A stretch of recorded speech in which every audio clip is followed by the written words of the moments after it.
मैं यहाँ बैठा हूँ राजकीय इंटर कॉलेज एटा के प्रांगण में और बहुत ही हर्ष का विषय है कि हमारे बीच एक ऐसी महिला प्रसिद्ध डॉक्टर हैं, डॉक्टर आशा अग्रवाल जी, जिन्होंने 69 में इसी जीआईसी में एडमिशन लिया था और 73 तक उन्होंने यहाँ शिक्षा ग्रहण की। आज एटा पुस्तक मेले के उपलक्ष्य में यहाँ आई हुई हैं और इन्होंने अपना सेंस ऑफ बिलोंगिंग दिखाते हुए यहाँ के जो हाई स्कूल इंटरमीडिएट के टॉपर्स हैं 5 छात्र छात्राओं को पुरस्कृत भी किया है। आइए उनसे बात करते हैं, क्या कुछ यादें हैं उनकी इस स्कूल को लेकर और क्या कुछ इसके बारे में आगे आपका करने का मन है। जी बहुत अच्छी यादें हैं मेरी। अच्छा, मुझे फक्र गर्व इस बात पे होता है कि मैं पहली बायोलॉजी की छात्रा थी और गर्ल्स के लिए यहाँ साइंस की कोई सुविधा नहीं थी एटा में 69 तक, तो इसलिए बड़े आग्रह किया प्रिंसिपल साहब से।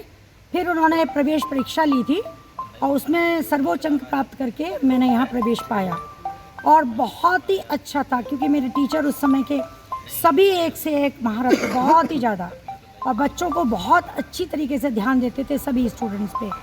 चारों साल मैंने अपने सब्जेक्ट में टॉप, अपने क्लास में टॉप किया है और फिर उसके बाद 73 में मैं इंटरमीडिएट करके यहाँ से गई।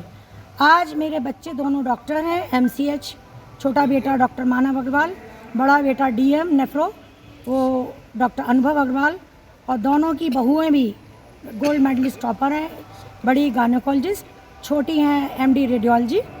वेल सेटल्ड मेरी फैमिली है, तो मुझे लगा कि मैं अपने कॉलेज के याददाश्त कायम रखूं और यहाँ के जो बच्चे इतने मेहनती हैं, पढ़ रहे हैं, सर्वोच्च अंक ला रहे हैं, उनको थोड़ा सा सहायता राशि दूं ताकि कुछ किताबें खरीद सकें और जो उन्होंने लक्ष्य बनाया है उसमें मेरी थोड़ी सी मदद लगे। यही मेरा पर्पस है बस।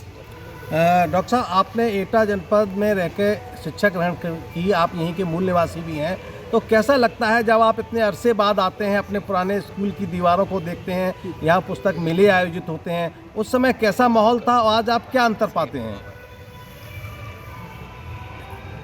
ये है कि पहले बिल्डिंग का रखरखाव मेरी वाली का बहुत अच्छा था जहाँ हम पढ़ते थे, अब ये, और प्ले ग्राउंड बहुत अच्छा था। अब ये दूसरी बिल्डिंग बनी है लेकिन ये उस स्तर की मुझे नहीं दिखती है जो हमारी बिल्डिंग हुआ करती थी, उस स्तर की नहीं है, लेकिन फिर भी हो सकता है कि ये लोग सब मेहनत करके फिर आगे करें और प्ले ग्राउंड बहुत अच्छा सा बनाएं, साफ़ सुथरा सा। बाकी मुझे बहुत अच्छा लगता है यहाँ आना और बच्चों से मिलना, है ना।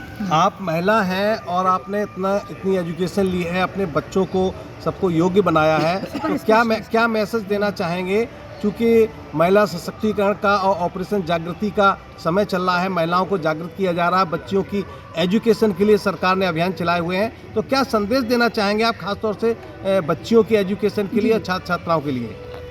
मैं सभी अभिभावकों से ये कहना चाहूँगी, केवल पुत्र पे ही ना ध्यान दें कि हमारा नाम रोशन करेगा। आपके घर में अगर बेटी है तो उस बेटी को भी कुछ लायक बनाइए, उसको पढ़ने के लिए प्रेरित करिए, वो आपका नाम ज़्यादा रोशन करेगी, बहुत रोशन। जैसे हम भी 6 बहनें थे और मैं 6वीं हूँ और उस समय मेरे पिताजी ने सोचा कि जितना पढ़ोगी तुम उतना पढ़ाएंगे। आज के टाइम में सभी माता पिता को सोचना चाहिए कि हमारे घर में अगर पुत्री है तो बहुत भाग्यशाली हैं वो लोग, और अपनी बेटी को अधिक से अधिक पढ़ाएं और केवल शादी तक लक्ष्य, शादी करके ही ना पीछे छुड़ाएं, बस हमें तो शादी करवानी है, ऐसा नहीं है। बेटियां भी आपका बहुत ख्याल रखेंगी और बेटियां आपका नाम रोशन करेंगी। तो ये थे डॉक्टर आशा अग्रवाल जी, जिन्होंने साफ कहा कि जैसे कि सरकार की भी योजना है बेटी पढ़ाओ बेटी बचाओ, तो उनका कहना है कि बेटियों को शिक्षित कराना चाहिए और वो पूरी तरह से नाम रोशन करती हैं, पूरे घर का, परिवार का, जनपद का, प्रदेश का, और उन्होंने खुद कर दिखाया है। उन्होंने यहाँ से शिक्षा ग्रहण की और इसके बाद उन्होंने बच्चों को अपने काबिल बनाया, दोनों बच्चों को डॉक्टर बनाया, उनकी बहुएं भी डॉक्टर हैं। तो कुल मिलाकर कहा जाता है कि अगर एक परिवार में महिला शिक्षित होती है तो पूरा परिवार शिक्षित होता है, और अगर पुरुष होता है तो अकेला ही शिक्षित रहेगा। तो कुल मिलाकर ये मैसेज है और उनका सेंस ऑफ बिलोंगिंग है कि वो हर वर्ष यहाँ पर आती हैं और जो प्रतिभाशाली जो छात्र छात्रा हैं उनको पुरस्कृत करती हैं। उनका एक ही लक्ष्य है कि उनकी जो ज़मीन है, उनकी जो माटी है एटा जनपद में, जहां उन्होंने जन्म लिया, जहां से उनका जुड़ाव है, यहाँ के बच्चे पढ़ें और दुनिया में अपना नाम रोशन करें। एटा से ABP न्यूज़ के लिए राकेश भदौरिया की रिपोर्ट।